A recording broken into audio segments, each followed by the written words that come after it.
నమస్కారం.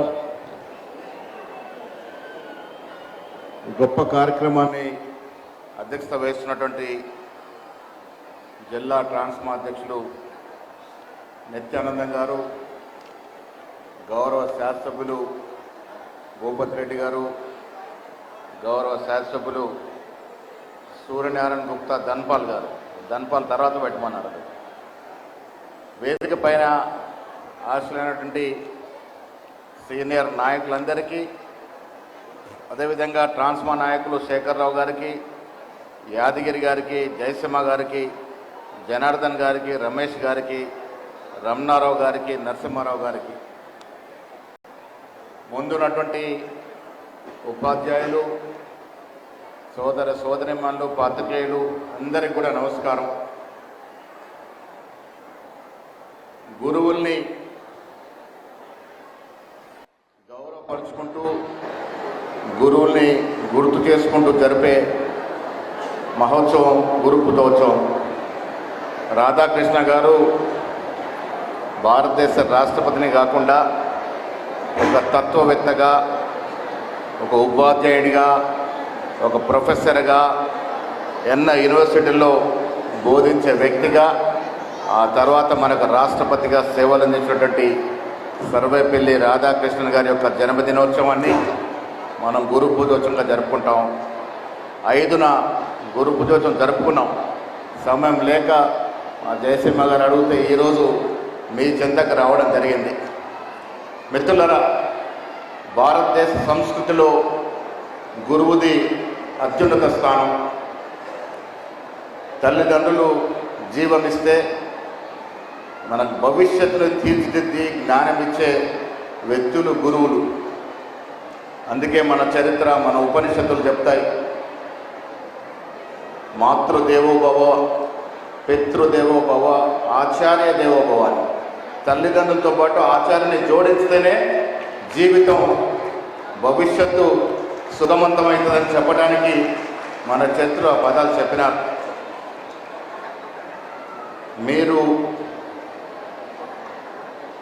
మీకు రావాల్సిన ఫలాన్ని పక్కన పెట్టి ఒక శిష్యుణ్ణి, విద్యార్థిని తీర్చిదిద్దడానికే అధిక ప్రాధాన్యత ఇస్తాడు గురువు. అందుకే గురువులది ఈ దేశ నిర్మాణంలో ప్రముఖ స్థానం. మీరు తీర్చిదిద్దే పౌరులే రేపటి దేశ నిర్మాణంలో భాగస్వామి అవుతారు. కాబట్టి ఇండైరెక్ట్గా అయినా డైరెక్ట్గా అయినా టీచర్లది ఈ దేశ నిర్మాణంలో పెద్ద భాగస్వామ్యం ఉంటుంది, దాంట్లో ఏం అనుమానం లేదు. మన చరిత్ర పరిశీలించిన గురు శిష్యుల యొక్క అనుబంధం ఈ దేశాన్ని అత్యున్నత స్థానానికి తీసుకున్న సందర్భం. చాణక్యుడు గురు అవడం వల్ల చంద్రగుప్తుడు మహారాజు కలిగినాడు. శ్రీరాముడు, శ్రీకృష్ణుడు కూడా గురువుల్ని ఆశ్రయించే జయించగలిగినారు. అలాంటి చరిత్ర కలిగిన ఈ దేశంలో విద్యకి అత్యధిక ప్రాధాన్యత ఇవ్వాలంటే పట్టుదలతో పండిట్ నెహ్రూ గారు వేసినటువంటి బీజం ఇలా ఈ దేశంలో అత్యున్నతమైన విశ్వవిద్యాలయాలు, యూనివర్సిటీసు, స్కూల్స్ ఎన్నో వెలిసినాయి. ఎన్ని వెలిసినా వెళుతుంది కాబట్టే ప్రైవేట్ పరంగా ఇన్స్టిట్యూషన్స్ వస్తూ ఉన్నాయి, యూనివర్సిటీ వస్తూ ఉన్నాయి, స్కూల్స్ వస్తూ ఉన్నాయి. ప్రభుత్వ పరంగా ఎన్ని స్కూల్స్ ఉంటే అంతకన్నా ఎక్కువ సంఖ్యలో ప్రైవేట్ పరంగా ఈ దేశ నిర్మాణంలో ప్రైవేట్ స్కూల్స్ ప్రముఖ పాత్ర వహిస్తూ ఉన్నాయి. ఇవాళ మాకు తెలుసు మీకు కష్టాలు ఉన్నాయి, యజమాన్యాలకి ఇబ్బందులు పడుతూ ఉన్నారు. యజమాన్యాలు ఇబ్బంది పడ్డా విద్యార్థులకు ఇబ్బందులు రాకుండా చూస్తూ ఉన్నారు. అదొక సంతోషకరమైన విషయం. రాష్ట్ర పరిస్థితి మీరు పరిశీలిస్తే, నేను రాజకీయాలు మాట్లాడిన కానీ పోయిన 10 ఏళ్ల పాలనలో ఒక దూరదృష్టి లేక, ఒక విజన్ లేక ఇబ్బడి ముబ్బడిగా అప్పులు తేవడం వల్ల ఈ రాష్ట్రం ఎవరు ఊహించని విధంగా 8 లక్షల కోట్ల అప్పులో కూరుకుపోయింది. ఇవాళ రాష్ట్ర ఖజానాకి నెలకి 18,000 కోట్ల ఆదాయం వస్తే 6,000 కోట్లు జీతపత్యాలేకపోతే మరో 6,500 కోట్ల రూపాయలు తెచ్చిన అప్పు వడ్డీ ఇన్స్టాల్మెంట్ కడతా ఉన్నాం. మిగిలిన 5,500 కోట్లతో ప్రభుత్వం నడవాలి.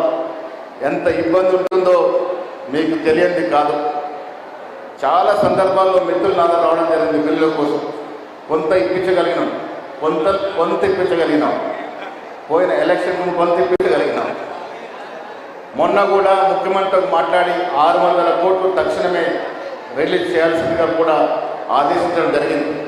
ముఖ్యమంత్రి గారు పెట్టిన మీటింగ్లో నేను కూడా ఉన్నాను, ఫైనాన్స్ మినిస్టర్ గారు ఉన్నారు, ఫైనాన్స్ ప్రిన్సిపల్ సెక్రటరీ గారు ఉన్నారు. 600 కోట్లు తక్షణమే రిలీజ్ చేయాల్సిందిగా కోరడం కూడా జరిగింది. టీచర్స్కి ఇబ్బంది రాకుండా యాజమాన్యాలు తగు జాగ్రత్తలు తీసుకున్నప్పుడు కూడా యాజమాన్యాలకు ఇబ్బంది వస్తున్నప్పుడు టీచర్లు కూడా ఇబ్బందులు అవుతాయి. అవి అధిగమించే విధంగా ప్రయత్నం చేస్తాం. ఇంకా కొన్ని బిల్లులు రావాల్సి ఉంది. నేను కూడా ఒక విద్యాసంస్థలు నాకు కూడా ఉన్నాయి, బాధలు నాకు కూడా తెలుసు. నిజామాబాద్లో నాకు కూడా గౌతమి కళాశాల ఉంది, నలంద కళాశాల ఉంది. ఆ ఇబ్బందులు నాకు తెలుసు. ఏది ఏమైనా ప్రభుత్వ పరంగా కొన్ని ఇబ్బందులు కాబట్టి దాన్ని తీర్చిదిద్దే ప్రయత్నం చేస్తాం. హెల్త్ కార్డ్స్ అన్నారు. ఏ ముఖ్యమంత్రి అయినా కానా ఒక్కొక్క రంగంలో ఒక అభిరుచి ఉంటుంది. మన ముఖ్యమంత్రి రేవంత్ రెడ్డి గారికి విద్యాశాఖ మీద అభిరుచి ఉంది. అందుకే వారు ఇంటిగ్రేటెడ్ స్కూల్స్ పేరిట 25 ఎకరాల్లో ఎస్సీ, ఎస్టీ, బీసీ, మైనార్టీలు ఉండే విధంగా అత్యాధునిక సాంకేతిక పరిజ్ఞానంతో ఇంటిగ్రేటెడ్ స్కూల్స్ తీసుకొస్తూ ఉన్నారు. ఇలా ఢిల్లీ ముఖ్యమంత్రి, మాజీ ముఖ్యమంత్రి కేజ్రీవాల్ వేరే పార్టీ అయినా ఆయన చూపిన చొరవ విద్య, వైద్యం మీద మనందరం కూడా నేర్చుకోవాల్సిన అవసరం ఉన్నది. విద్యాపరంగా అంతా శ్రద్ధ పెట్టి స్కూల్స్ని ఆ విధంగా ఆధునించినారు. అదే మార్గంలో రాష్ట్ర ముఖ్యమంత్రి కూడా ఇక్కడ విద్యాశాఖ మీద ప్రత్యేక దృష్టి పెట్టి వారి వద్దన శాఖ పెట్టుకొని ముందుకెళ్తున్నాడు తరుణం. విద్య, వైద్యం ప్రాథమిక హక్కులు, వాటిని పరిశీలించే విధంగా అన్ని ప్రయత్నాలు రాష్ట్ర ప్రభుత్వం చేస్తూ ఉంది.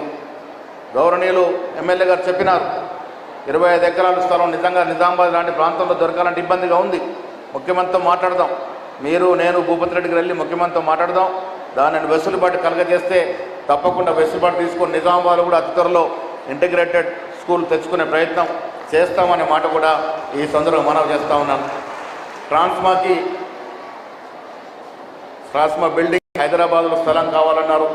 ఆ ప్రయత్నం చేస్తాం. కానీ ఉన్న ఫలంగా నిజామాబాద్లో మీకు స్థలం వస్తుంది. భూపతి రెడ్డి దగ్గర రూరల్ కాన్ఫరెన్స్లో స్థలాలు ఉన్నాయి. వారు ఒక 500 గజాలు మీకు, 500 ఎక్కువ కాదు, 500 గజాలు మీకు కేటాయించాల్సిందిగా నేను వారు కోరుతా ఉన్నాను. అర్బన్లో స్థలాలు లేవు. సూర్యనారాయణ గుప్తా సొంత స్థలాలు తప్ప ప్రభుత్వ స్థలాలు లేవు. కాబట్టి నిజామాబాద్ జిల్లాకి అంకురార్పణ. మేము కూడా వారిని అర్జీ పెట్టుకున్నాం. కుల సంఘాలకు జాగివని వారిని అర్జీ పెట్టుకున్నాం. వారి దగ్గర కొంత స్థలం ఉంది. మీకు కూడా 500 కాకుండా 300 కనీసం కట్టుకునే విధంగా మీకు అవకాశం ఇవ్వాల్సిందిగా వారిని నేను కోరుతా ఉన్నాను. హైదరాబాద్లో కూడా ఎక్కడ అవకాశం ఉంటే, ఇది ఎవరి ప్రైవేట్ పరం కాదు కాబట్టి, ఒక సంస్థ కాబట్టి ముఖ్యమంత్రితో మాట్లాడి అవకాశం ఉన్నప్పుడు మీరు వస్తే ఒక 10 మంది వస్తే తీసుకెళ్ళి ముఖ్యమంత్రితో మాట్లాడిస్తాను. అవకాశం కూడా ట్రై చేద్దాం. హెల్త్ కార్డ్ అనేది ఇప్పటి వరకు ప్రైవేట్ పరంగా లేదు, అంతే కదా. ప్రైవేట్ పరంగా తీసుకురావాలన్నప్పుడు టీచర్స్ కాదు అన్ని సెక్టర్స్ వస్తాయి దాంట్లో. అదొకసారి ముఖ్యమంత్రి గారితో విజ్ఞప్తి చేసి పరిశీలించే ప్రయత్నం చేస్తామనేటువంటి మాట ఈ సందర్భంగా మనవి చేస్తూ ఉన్నాను. నేను నిజామాబాద్లో పుట్టినటువంటి నిజామాబాద్ జిల్లాలో ఒక మారుమూల గ్రామం రహత్ నగర్లో పుట్టాను. చదువు గురించి నేను ప్రతి సమావేశంలో, అది రాజకీయ సమావేశమైనా క్రీడా సమావేశమైనా చెప్తాను. చదువు లేనిదే భవిష్యత్తు లేదు. మా నాన్నగారు ఆ రోజు ఆలోచించి మమ్మల్ని నిజామాబాద్ తీసుకొచ్చి ఇక్కడికి ఇల్లు కొని నిర్మలా ఉదయ కాన్వెంట్ స్కూల్లో చదివించినాడు కాబట్టి ఇక్కడ దాకా రాగలిగినాం. నాకు ఎల్కేజీ నుంచి 10th వరకు నా క్లాస్ టీచర్స్ ఎవరు ఇప్పుడు కూడా నాకు రాసిపెట్టి ఉంటుంది, నోటికి ఉంటాయి నా క్లాస్ టీచర్స్ ఎవరు అనేది. వారు కొట్టిన దెబ్బలు కూడా గుర్తున్నాయి. దెబ్బలు కొట్టినారు కాబట్టి ఇంటి దాకా రాణించగలిగినాం. ఇవాళ రోజున పిల్లల్ని కొట్టడం లేదు, ముట్టుకునే పరిస్థితి లేదు. కానీ ఆనాడు మా తల్లిదండ్రులు చెప్పేది టీచర్లకి, బాగా వాయించండి పిల్లాడు చదవాలని. ఆ రకంగా ఎన్ని కట్టలు ఇరిగినాయో మా మీద. అందుకే ఈ లెవెల్ వరకు వచ్చినామనే మాట చెప్తా ఉన్నాను. కాన్వెంట్ స్కూల్లో చదివే రోజుల్లో మాకు అసెంబ్లీ జరుగుతూ ఉంటే అటెండర్ 2 మోపుల కట్టెలు తీసుకొచ్చేది, కేవలం మా కోసం ఎవ్రీ డే కట్టెలతో బాధేది. సో అలా అంత చెప్పారు కాబట్టే మేము ఈకి రాగలిగినాం. ఉపాధ్యాయులు పిల్లలకు చదివే కాదు, క్రమశిక్షణ నేర్పిస్తారు, పద్ధతులు నేర్పిస్తారు, భవిష్యత్తు మీద నమ్మకం కలగజేస్తారు. టీచర్లు లేనిదే మన భవిష్యత్తు లేదు. నేను చాలా చోట్ల తల్లిదండ్రులు చెప్తాను, చదువు అనేది ఇవాళ సమాజంలో ఎంత ప్రాముఖ్యమంటే, మీలో చాలామంది చూసుండరు, black and white portable TV ఉండదు, 14 ఇంచెస్ చిన్నదిగా 14 ఇంచెస్ మాత్రమే ఉండదు బ్లాక్ అండ్ వైట్ టీవీ. చదువుకోకుంటే జీవితం black and white portable TV, చదువుకుంటే ఇవాళ 60 ఇంచులు 70 ఇంచులు వచ్చాయి. చదువుకున్న వాడి జీవితం కలర్ఫుల్గా ఉంటుంది, కలర్ టీవీ లాగా. చదువుకోకుంటే పోర్టబుల్ బ్లాక్ అండ్ వైట్ టీవీకే పరిమితం కావాలి. సో తల్లిదండ్రులకు పిల్లల్ని చదివించే కొద్ది భారమైనా చదువు అనేది చాలా ప్రముఖం. ఇలా తెలంగాణ ప్రభుత్వం కూడా చదువు మీద ప్రత్యేక శ్రద్ధ పెడతా ఉంది. Integrated schools, skill university. మీరు ఎన్ని చదువులు చదివినా, బీటెక్ చదివినా, ఎంటెక్ చదివినా, వీళ్ళ ఉద్యోగం రావాలి ప్రైవేట్ కంపెనీలు అంటే మీ స్కిల్ ఉండాలి, మీ నైపుణ్యత బయటకు రావాలి. ఆ నైపుణ్యత తీసే విధంగా మొదటిసారిగా తెలంగాణ ప్రభుత్వం స్కిల్ యూనివర్సిటీ తీసుకురావడం జరిగింది. వీళ్ళందరం గొప్పగా ఏఐ గురించి చెప్తా ఉన్నాం. ఏఐని కూడా భారతదేశంలో రాష్ట్రాన్ని తీసుకొచ్చిన 3వ రాష్ట్రం తెలంగాణ. ఆ దశగా ప్రభుత్వం అడుగులేస్తూ ఉంది. మిత్రులారా, నేను పిసిసి అధ్యక్షుడిన మొదటి రోజున కలెక్టర్ గ్రౌండ్లో చెప్పాను, ఇంజనీరింగ్ కళాశాల నిజామాబాద్ తీసుకొస్తానని. నిధులు కొరత ఉన్నా ముఖ్యమంత్రిని మంత్రివర్గం మెప్పించి తెలంగాణ యూనివర్సిటీలో ఇంజనీరింగ్ కళాశాల తీసుకొచ్చినాను. మొదటి విడత కౌన్సిలింగ్ అయింది, లేటుగా వచ్చింది కాలేజ్. 3వ విడత కౌన్సిలింగ్ సమయానికి వచ్చింది కాబట్టి సీట్లు నిండలే. నిన్న ముఖ్యమంత్రి గారు చెప్పాం, స్పెషల్గా కౌన్సిలింగ్ పెట్టాలి నిజామాబాద్ కరీంనగర్ కాలేజీలే, కానీ మళ్ళీ ఒక కౌన్సిలింగ్ పెట్టి ఇంజనీరింగ్ కళాశాలని పూర్తి చేసుకుంటామనే మాట కూడా ఈ సందర్భంగా మనవి చేస్తూ ఉన్నాను. అదే తెలంగాణ యూనివర్సిటీలో అగ్రికల్చరల్ కళాశాల కూడా మంజూరు చేయించినాము. అతి త్వరలో అగ్రికల్చర్ కళాశాల కూడా తెలంగాణ యూనివర్సిటీలో వస్తుందనే మాట ఈ సందర్భంగా మనవి చేస్తూ ఉన్నాను.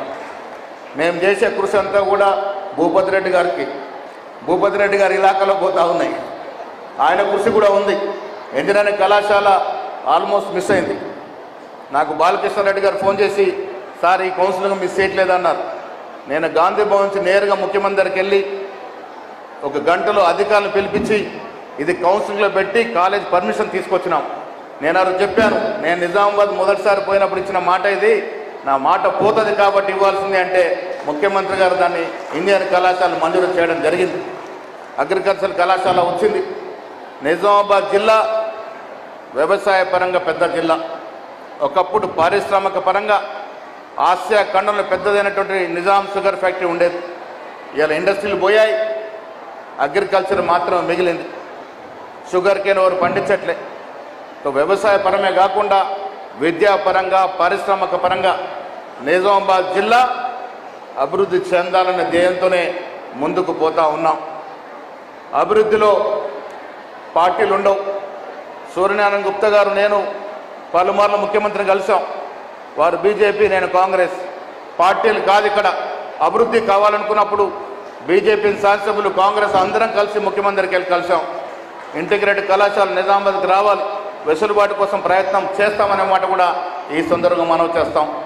అందరం కూడా ప్రజా జీవితంలోకి వస్తాం. ప్లాట్ఫామ్స్ వేరు కావచ్చు. ఒకరు కాంగ్రెస్ నుంచి గెలిస్తే, ఒకరు బీజేపీ నుంచి గెలుస్తారు, ఒకరు సిపిఐ నుంచి గెలుస్తారు.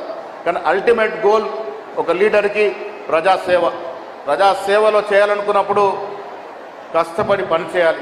అవకాశం వచ్చినప్పుడు ఆ అవకాశం సద్వినియోగం చేసుకొని కష్టపడి పనిచేసి మన జిల్లాకు రావాల్సిన కార్యక్రమాలు ఏమున్నా రావాలనే నమ్మే వ్యక్తులు నేను ఒకరిని.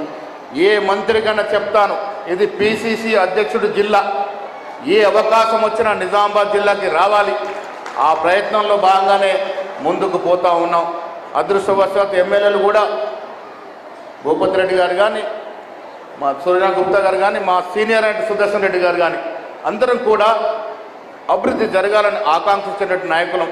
కాబట్టి నిజామాబాద్ జిల్లా ఇంకొక 3 ఏళ్లలో విద్యాపరంగా ఇక్కడికి రావాల్సిన అవకాశాలన్నీ కూడా ఎక్స్ప్లోర్ చేసుకొని తీసుకువస్తామనే మాట కూడా ఇవాళ మీ సమక్షంలో నేను ఈ మాట ఇస్తున్నాననే మాట చెప్తా ఉన్నాను. విద్యార్థులు చదువుకోవాలి. సమాజం ఇవాళ దురదృష్టం ఏంటంటే సమాజం అంతా వెస్టర్నైజ్ అవుతూ ఉంది. వెస్టర్నైజ్ అయినప్పుడు వారి మంచిని తెచ్చుకుంటే బాగుంటుంది, కానీ మంచి కన్నా ఎక్కువ చెడు వస్తూ ఉంది. మాదక ద్రవ్యాల ఉపయోగం ఈ దేశంలో దురదృష్టవశాత్తు పెరుగుతూ ఉంది.